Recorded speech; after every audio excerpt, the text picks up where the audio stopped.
Hello दोस्तों, हम आज आपके लिए नया वीडियो लेके आए हैं जिसमें हम बताएंगे कि रैंप कैसे बनाते हैं। दोस्तों, हम आपको पहले उसमें वीडियो में बता चुके हैं कि हमारा ये जो कॉलम है वो इसका ये जो एंगल है ये 27 डिग्री है और हमारा रेडियस है वो 8500 है। तो ये जो इसका एंगल होता है वो हमेशा सेंटर के ऊपर एंगल बनता है। इसका बेस के ये बेस है इसका, तो इसके सेंटर पे बनेगा एंगल, क्योंकि सेंटर पे हम इसलिए बनाते हैं ताकि हमारा जो बीम लगेगा तो वो बीम राउंड में लगेगा, तो वो डिस्टर्ब ना हो। हमारे ये दोनों कोने आपस में, मतलब इससे ये 300 है तो ये 300 इसको पकड़ के चले ताकि इधर उधर ना भागे। तो इसके लिए हमें क्या करना है, ये हमने थीटा 27 डिग्री ड्रा कर लिया, ये बना लिया हमने। तो हमें निकालना है कि ये 7574 ये है बेस इसका, और हम इसको मतलब 27 डिग्री ये जो हमारी हाइपोटेन्यूज है ये 27 डिग्री पे कैसे आए इस बेस के साथ। तो हमारा बेस कितना होना चाहिए, तो वो बेस हम कैसे निकालेंगे और ये परपेंडिकुलर कैसे निकालेंगे, क्योंकि हमारे पास तो एंगल दिया हुआ है जो 27 डिग्री है और हमें रेडियस हमारे पास है। तो इसका एंगल कैसे निकालेंगे, ये देखिए। ये हमारे पास h है गिवन 8500 और थीटा है हमारे पास 27 डिग्री। तो हमें निकालना है परपेंडिकुलर, पहले निकालेंगे हम परपेंडिकुलर। तो परपेंडिकुलर क्या हो गया, P over H is equal to sine theta. तो P is equal to H हमारे को गिवन है, H है 8500 into sine theta.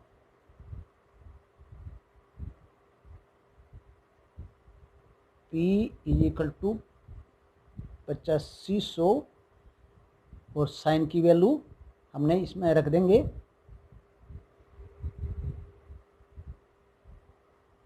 Sign 27 degree. जो कैलकुलेटर में इस तरह से लिखेंगे तो कैलकुलेटर अपने आप वैल्यू दे देगा, और इसका हमारा वो आएगा calculation P is equal to,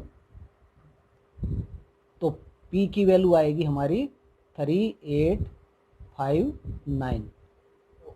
अब हम क्या करेंगे, अब हमें बेस निकालना है। तो H गिवन है तो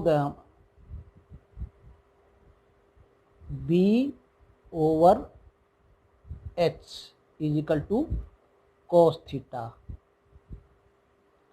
और B is equal to H into cos theta, और B is equal to 8500 into cos 27 degree. जो कैलकुलेशन करेंगे तो B इज इक्वल टू 7574 ये आएगा हमारा ये। तो इस तरह से हमने इसको कैलकुलेट करके, और इस पे यहाँ पे कैलकुलेट करके हम इसको यहाँ पे ये ड्रा कर देंगे। ये हमने बेस ड्रा कर दिया और ये परपेंडिकुलर इसके 90 डिग्री पे। तो ये और ये हमारा 80 मतलब 500 हाइपोटेन्यूज है। तो ये जो यहाँ एंगल बनेगा वो 27 डिग्री का होगा। तो रैंप में जैसे ये आर्क दे रखी है, और ये आर्क का दूरी जो रेडियस है वो है हमारा 8500 mm, मतलब 8.5 मीटर, और ये इसका सेंटर है और ये आर्क का एंड है, रेडियस है इसका पूरा। तो इस पे ये एक कॉलम यहाँ पे स्थित है। इसका हमने पहले आपको डिग्री निकालना बता चुके, किस डिग्री पे लेआउट है, इसका लेआउट हम पहले वीडियो में आपको बता चुके हैं। उसमें हमें पता है कि इसके ये इसका ये बेस है आर्क का, ये बेस हम मान रहे हैं, ये वाला बेस यहाँ से यहाँ तक, ये देखिए ये यहाँ पे 0 है ये, और यहाँ से लेके ये इधर 90 डिग्री है, ये इसका 90 डिग्री ये दिखाया गया है, ये 90 डिग्री है, ये वाला 90 डिग्री है। तो अब ये कॉलम कहाँ पे स्थित है, तो हमें इसके इस बेस से इसकी दूरी निकालने के लिए जब हम इसकी कास्टिंग करेंगे तो हमें इसका लेवल निकालना होता है। वैसे तो इसने लेवल दिए हैं, लेकिन ये लेवल आगे पीछे हैं, तो हम इसका प्रॉपर लेवल निकालने के लिए यहाँ क्या लेवल होगा इसके सेंटर पे, तो वो लेवल निकालने के लिए हमें क्या करना होगा, ये वाला, ये देखिए ये इसकी रैंप की चौड़ाई है 4 मीटर, तो इसका सेंटर कितने पे होगा, 2 मीटर पे, और इसका जो रेडियस होगा वो, अगर मैं ये 8.5 मीटर है तो ये 2 मीटर कम हो गया, तो ये 6500 होगा। ये देखिए इसका जो इस आर्क का रेडियस यहाँ वाला ये है 6500, और ये 2 मीटर इसका आधा है, और ये टोटल रेडियस है इसका 8 मीटर 500। तो अब हमें इसकी ये दूरी निकालनी है, तो इस दूरी निकालने के लिए हमें क्या करना होगा, किसी भी सर्कल का सर्कमफेरेंस निकालना हो हमें, तो हमारे उसमें सर्कमफेरेंस निकालने के लिए फार्मूला होता है 2 × पाई × r, तो ये पूरे सर्कल का सर्कमफेरेंस होगा। अब यहाँ हमें निकालना है हमारे एंगल दिया है, तो ये पूरे सर्कल का कितना होता है, = 360 डिग्री होता है, और हमें निकालना है सिर्फ 27 डिग्री का ये डिस्टेंस। तो यहाँ पे हमारा जो ये दूरी कैसे निकलेगी, तो उसके लिए फार्मूला क्या होगा,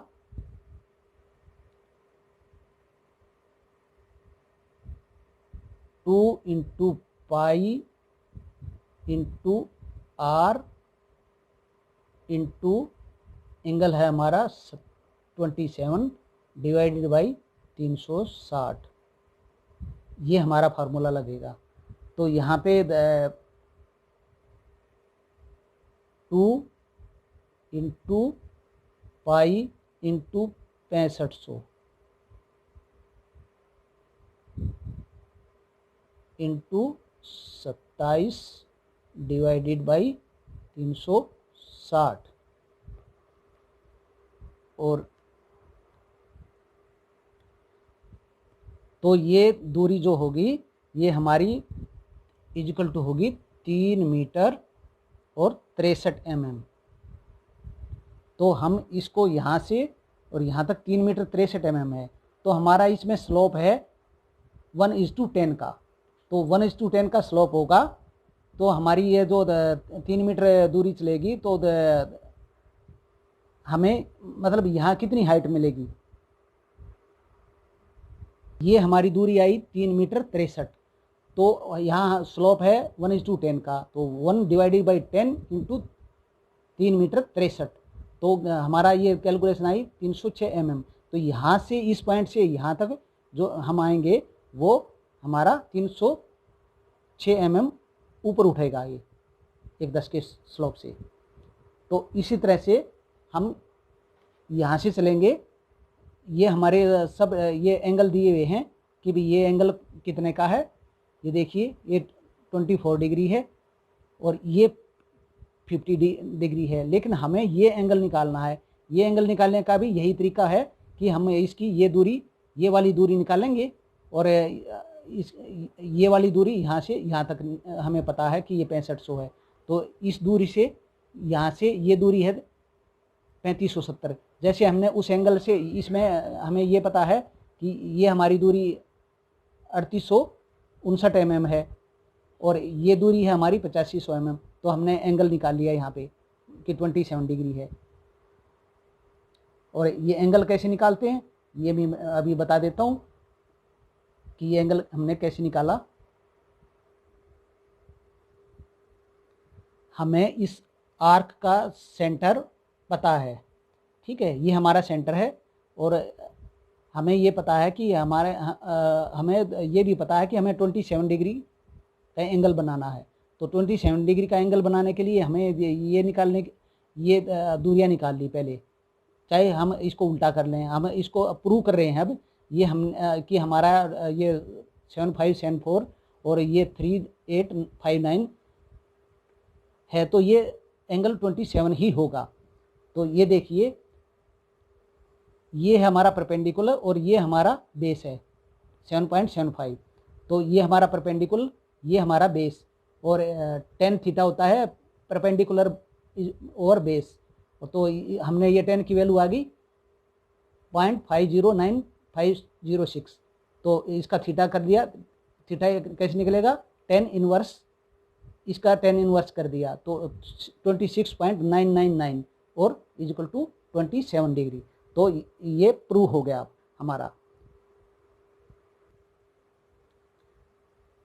अब ये देखिए, ये सेंटर से ये वाला, ये यहाँ से यहाँ तक है 3570, और यहाँ से ये लाइन देखो, ये लाइन दिखाई दे रही है सेंटर की, और ये यहाँ से यहाँ है 5435। तो इसकी ये दूरी हमें मिल गई कि हमारी इस यहाँ से ये कितनी दूरी पे है। इसी तरह से हम इसका ये परपेंडिकुलर हो गया और ये 5435 हो गया बेस। तो ये एंगल निकल सकता है आराम से, इस एंगल ऐसे एंगल निकालेंगे तो ये एंगल निकल गया। तो ये यहाँ एंगल कहाँ से आया, यहाँ से, ये यहाँ से आया एंगल, यहाँ से एंगल निकलेगा। तो इस एंगल से हम इसका आर्क की लेंथ निकाल लेंगे, और ये स्ट्रेट लेंथ हमें पहले से दे रखी है 4670। इस तरह से हमने ये आर्क की लेंथ निकाली। तो ये इस आर्क की लेंथ यहाँ से इस कॉलम क्या है हमें हाइट मिल गई। और इस तरह से अगर हमें और हाइट निकालनी है तो ये 90 डिग्री है, तो 90 डिग्री का एंगल लगाएंगे। जहाँ 27 डिग्री किया है तो 90 डिग्री लगाएंगे, तो 90 डिवाइडेड बाई 360, तो वो इसकी पूरी आर्क की यहाँ से यहाँ लेंथ निकल जाएगी। इस तरह से ये स्ट्रेट दूरी दे रखी है, इस तरह से ये आर्क की, और ये आगे स्ट्रेट और फिर आर्क। तो इस तरह से हम एंगल, जो हमें एंगल दूरियां दे रखी हैं उससे हम एंगल भी निकाल सकते हैं और आर्क की लेंथ भी निकाल सकते हैं। और इन जहाँ जहाँ ये हमारा लेवल की साइड पे हम तक हमें कॉलम डालना है वो हमें मालूम हो जाएगा। इस तरह से हम कॉलम की शटरिंग आराम से कॉलम की हाइट डाल के और बीम का जो स्लोप है उसको हम आराम से लगा सकते हैं। तो दोस्तों, ये वीडियो आपको कैसा लगा? अगर पसंद आया है तो शेयर ज़रूर करें, चैनल को सब्सक्राइब करें, ताकि हम आपके लिए अच्छे अच्छे वीडियो लेके आते रहें। जय हिंद।